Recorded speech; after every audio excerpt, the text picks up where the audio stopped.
বেগম খালেদা জিয়ার সাথে কি হাসিনার তুলনা হয় না?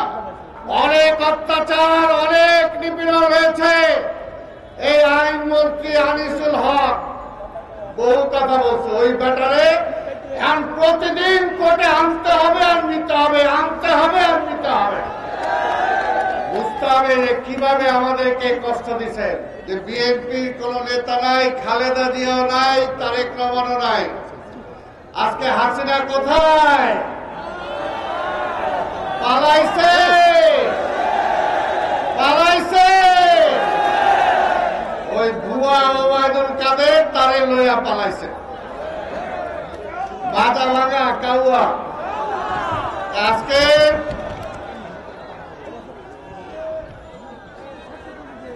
তাই ইতিহাস থেকে সবাই শিক্ষা নেওয়া দরকার। এই ৭২ থেকে ৭৫-এর ঘটনা আমরা এতদিন বলতাম যে কিভাবে আওয়ামী লীগের পতন হয়েছে, কিন্তু শেখ হাসিনা ওইটা থেকে শিক্ষা গ্রহণ করে নাই।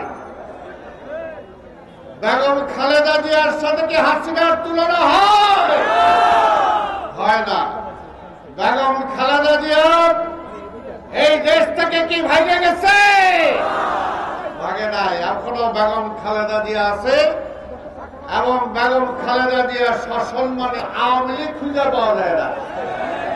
আমরা দেখলাম বলছিল যে 15 আগস্ট কি কোথায় তারা আসবে নামবে, কোথাও কি মুজিব কোর্ট খুঁজে পাওয়া গেছে?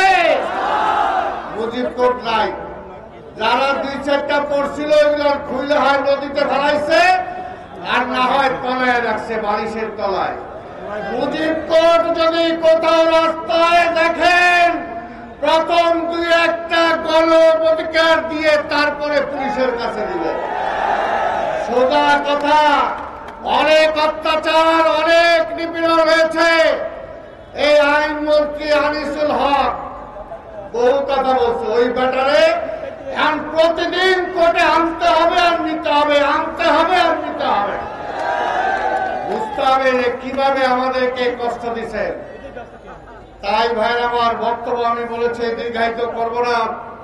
আজকে শুধু একটাই কথা, আমাদের নেত্রীকে আমরা মুক্ত করতে সক্ষম হয়েছি। আমাদের নেতা দেশনায়ক তারেক রহমানকে ফিরিয়ে আনতে হবে। আমাদের সকলের মামলা প্রত্যাহার করতে হবে। আমাদের গুম হওয়া ভাই বোন যারা আছে তাদেরকে ফিরিয়ে আনার জন্য চেষ্টা করতে হবে এবং যারা আওয়ামী লীগ আবার একটু গলা উঠাইতে চায় সেই আওয়ামী লীগের দাবায়া রাখতে হবে।